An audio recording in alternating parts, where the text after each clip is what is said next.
अस्सलाम वालेकुम। आज की इस वीडियो में हम चैप्टर नंबर 7 कोरिलेशन कोफिशिएंट की एक्सरसाइज को स्टडी करेंगे। हमने फाइंड करना है correlation coefficient r x and y for the following. हमारे पास डेटा गिवन है, इस डेटा के लिए हमने क्या फाइंड करना है, कोरिलेशन कोफिशिएंट फाइंड करना है। ठीक है,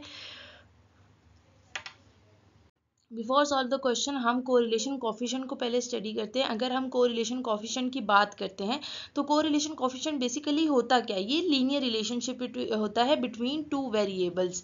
ठीक है, दो वेरिएबल्स के दरमियान लीनियर रिलेशनशिप को जो आइडेंटिफाई करता है वो हमारे पास क्या कहलाता है, कोरिलेशन कोफिशिएंट। और ये लीनियर रिलेशनशिप्स के साथ उनकी डायरेक्शन को और स्ट्रेंथ को मेजर करता है। इसकी जो रेंज होती है वो -1 से +1 तक होती है। अगर जो है वो हमारे पास आर जो है वो ग्रेटर देन क्या होगा, 0 होगा। ठीक है, तो वो पॉजिटिव रिलेशनशिप होगा, इसका मतलब है वो इंक्रीज करेगा। अगर वो हमारे पास <0 होगा तो वो नेगेटिव होगा, इसका मतलब है एक इंक्रीज कर रहा है दूसरा डिक्रीज कर रहा है, मतलब इनवर्स रिलेशनशिप होगा। अगर वो 0 है इसका मतलब है उन दोनों के दरमियान कोई रिलेशनशिप नहीं है। अगर स्ट्रेंथ की बात करें, अगर वो क्लोज टू -1 है तो उसके अंदर नेगेटिव लीनियर रिलेशनशिप होगा।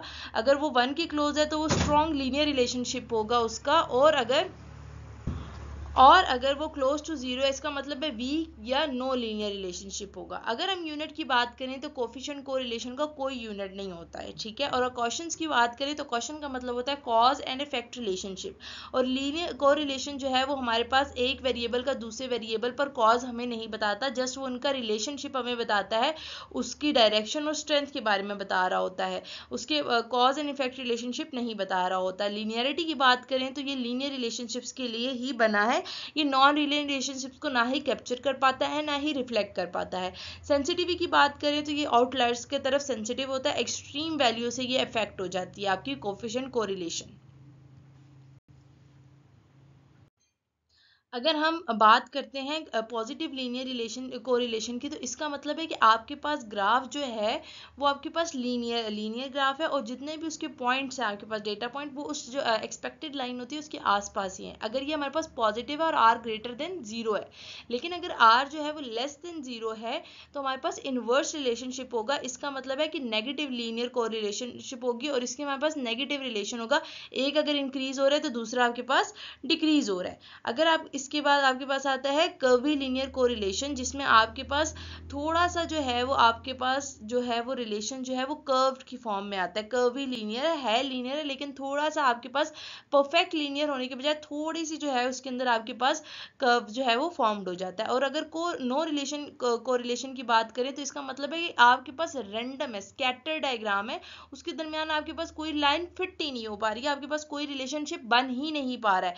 ये तब होता है जब आपके पास आर जो है वो 0 हो जाए, जिसमें कोई आपके पास रिलेशन नजर ना आए।